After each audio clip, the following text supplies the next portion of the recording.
guys know, there are day hikers, section hikers, through hikers, and hitchhikers. Doesn't matter what kind of hiker you are, you're going to need gear and you're going to need a pack. So today it's my goal to teach you how to correctly pack a backpack, and I hope that by learning that you'll be properly prepared.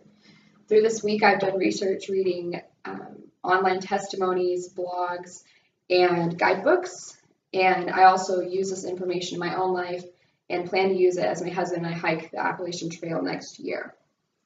So I want to go through today a pack list with you guys that I put together, the types of backpacks, and where to pack the things in your backpack.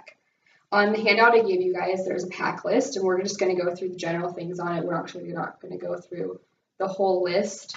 So on the top of your list, there are the big three. It's the tent, the sleeping bag, and your pack. And one important thing about a sleeping bag is to remember to go about 10 to 15 degrees below what you're expecting when you're hiking. And for women, you actually will sleep colder, so you want to make sure that you pick something that's going to be fitting for where you'll be. Now, as far as kitchen and cookware goes, it is important that you think about bringing a stove. It's not a necessity, but most hikers will bring one because cold mush doesn't exactly sound like a treat after a long day of hiking. It's more of a punishment. Now, as far as food options, you have two ways to get food. You can either pack along, so as you're going, you can stop at stores and you can repack every 3 to 7 days. It's best to keep about 5 days worth of food in your pack if you're long distance hiking. And food will count about 1/3 of your weight. If you don't want to buy along the trail, you can actually pack boxes and send ahead, so you can pick them up at hostels or at post offices. It's better to send them to the hostels though, because you can pick them up anytime versus a post office. You can only pick up when they're open, and if it's a holiday or you got there too late, you won't be able to pick up your supplies. As far as clothes go, on the Appalachian Trail website and the Pacific Crest Trail website, they said about 10 pounds is sent home from every hiker because they really overpacked and overestimated. Something that you want to consider, excuse me, is being able to really rewear things if you're going on a long distance hike. Something that I thought was really interesting is a bandana. Is a really cool clothing option. You can actually use it as a scarf when it's cold. You can dip it in water and wrap it around your neck when it gets too hot. And something that's pretty gross, but some people use it for as a pee rag, and people will reuse it. But you want to make sure that you don't mix that in with something that you're washing your face with or your dishes with, obviously. The other thing you want to think about is the seasonal options they're going to be going through. Most trails will go through a wintry section. Even if you're in spring, you'll still encounter wintry conditions, so you want to make sure that you're able to layer. Another thing is personal care items. Now, this is one area where a lot of people choose to limit themselves. Most hikers who through hike actually opt to not pack soap and pack deodorant instead, which I thought was pretty strange, but after talking to them, they said it's because when you travel into town, you don't always have the option to shower, but you have the option to put on deodorant. So it's a little faster. And then there's miscellaneous items, and those are mostly luxury items versus necessity items. But something that is necessary on there is a trash bag, and the reason for that is you want to pack a large one for your pack, because when it's raining, if you can't fit it inside your tent, you want to make sure that it's covered. Otherwise, everything inside your pack is going to be wet the next day. So now that we have gone through the list, we're going to go through backpacks and the features of them. Rusty Gardner, who's hiked over 10,000 miles on the trails, he suggests that you actually get your gear before your pack, because you could end up overloaded. You buy a big pack first and then don't have enough gear, you feel like you have to put more gear in there. So the packs that we're going to talk about, the first pack is an internal pack, and the internal frame is in the inside. It's the metal bars are on the inside in there.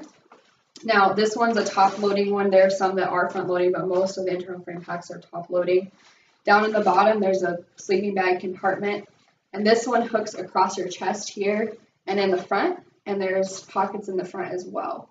These are designed to give you more gravity, and they form-fit the wearer. They will stay close to your body. The next pack is the external frame pack. This one's larger, and you can carry more things in it. There's also more places to stow things. The downside to it is because there are so many places to store things on the outside, it can become bulky and you can actually lose your balance while you're walking down steep hills. All right, your last option you have is a day pack. Day packs are for ultralight backpacking. The only difference being that they're not going to center the weight over your hips. It's going to actually center over your shoulders. So you want to make sure that you don't pack too much, and REI recommends that you actually take it on a section hike first so that it will withstand what you're going to pack when you do a long distance hike. All right, so now that we've gone through the packing list and the types of backpacks, we're going to go through how to pack the gear into the backpack. I'm going to use the internal frame pack just because that's what most hikers use on long distances. And so when you pack the heavy weight, that's here on your diagram is the black, it's going to be here in the middle closest to your back. That'll help you keep your gravity centered when you're walking. When you're on gentle terrain, you can actually pack it up closer to the top, and that'll just be easier for you to carry up on your shoulders, and it'll help center the weight over your hips. If you're walking on steeper terrain, you'll want to pack it a little lower, and that'll help you keep your gravity when you're going like down a hill, and you can actually bend forward to make sure that you're keeping your gravity centered. Your medium weight, like your trail clothes and your ropes and things, will want to go here towards the top. And your lightweight, things that you won't use until you get to camp, like stoves and your sleeping bag and such, will want to go towards the bottom. Now, the things that you're going to need to get to quickly, like rain gear, if it's a downpour, you want to make sure that you keep it in a top pocket or right on top in the backpack. And things like trail snacks or a camera, you can keep right in the front that you can easily reach. One of the other important things that you want to be able to reach quickly is water. You want to be able to get to it without having to take your pack off every time you need to get a drink. So putting it in a side pocket or opting for a camelback is a good option. All right, so we went through a packing list and we went through the different types of packs and how to pack it. I hope that today learning these things will help you be better prepared as you go on your first long distance hike in the future. And blogger Zach Davis said that if you pack too much, you could actually run risk of injury. And if you pack too little, you could actually run the risk of starvation. So all this time and money and planning will all go to waste. So I hope that these things in the future will help you be more prepared, and thank you for listening.